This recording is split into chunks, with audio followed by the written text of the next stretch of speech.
My old profession was a medical doctor, and I was very busy. I had a very tight schedule all the time, and I was always going. When I retired, I more or less retired. I mean, I cut the cord. I was kind of getting, I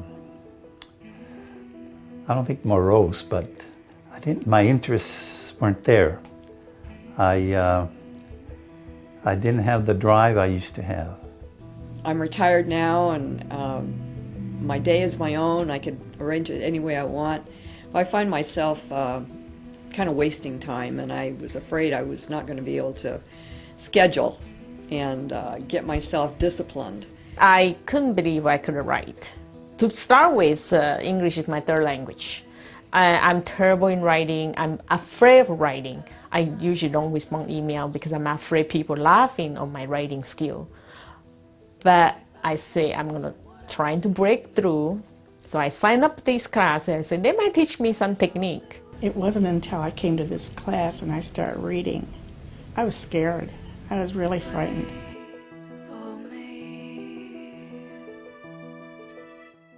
I didn't know what to expect when I first started, and I looked at it as though, I haven't written other than memo form or business form for so long that I haven't written anything that's, personal or that could be read and graded.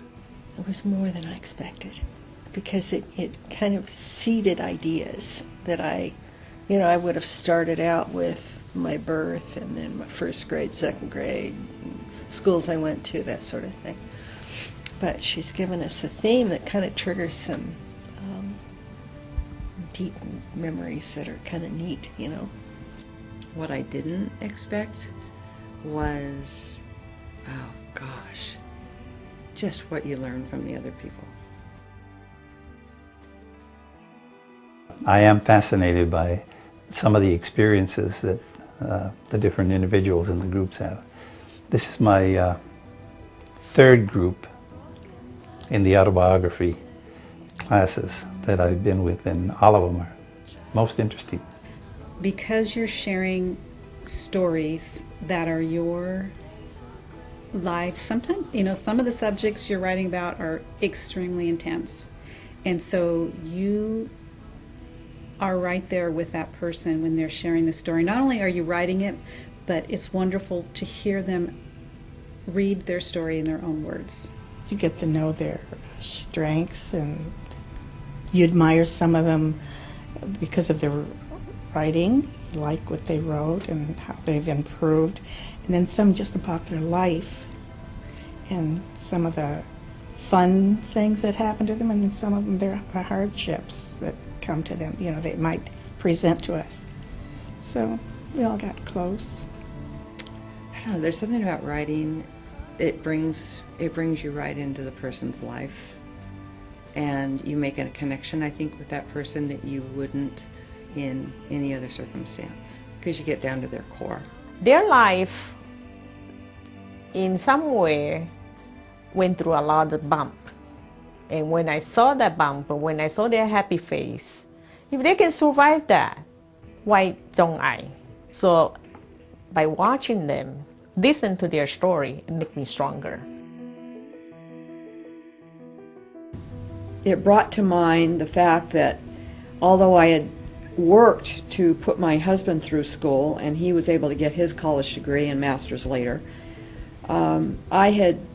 children had come along and life had gotten in the way, and I really never got back to finishing my college degree. So it's kind of given me some new insight into perhaps researching that, and maybe not getting the degree I was aiming for originally, but just getting a 4-year degree, just to say I did it and feel good about it, that I've completed something.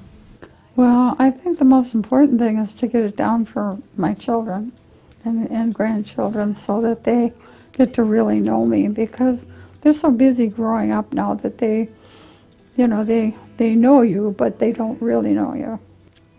So because I think like I have a lot of things that have happened in my life that would be of interest to them when they're growing up. They say, gee, I didn't know that about Grandma. Oh, that's interesting. it frees you to write your own story. And a lot of times you'd say, I really don't want to write about that. But when you hear other people have, written about similar things, then it gives you permission to write your story the way you want to write it. Yeah, I started taking art lessons again. I hadn't done that in 40 years. And been taking drawing and now watercolor, and gave that up 35 years ago. It was difficult, very difficult, but it was wonderful. And I think it made us grow. Sure made me grow. I feel totally connect. We come here, we share real life story, and it's heart touching, soul touching story, and make you really connect and grounded. It's like they are the family member. You can sense the camaraderie. You can feel the emotional transference with each other. Yeah, I think I've gained a greater probably appreciation for myself and what I've done. You don't have to want to be a writer. You can just enjoy the creation of creating something, and that makes you feel good. Anything you create always makes you feel good. Do you like to leave a picture without notes? Or do you want to leave a story so they don't have to guess what you're feeling, and they can give you value for that? No material can substitute that. Priceless. It's priceless.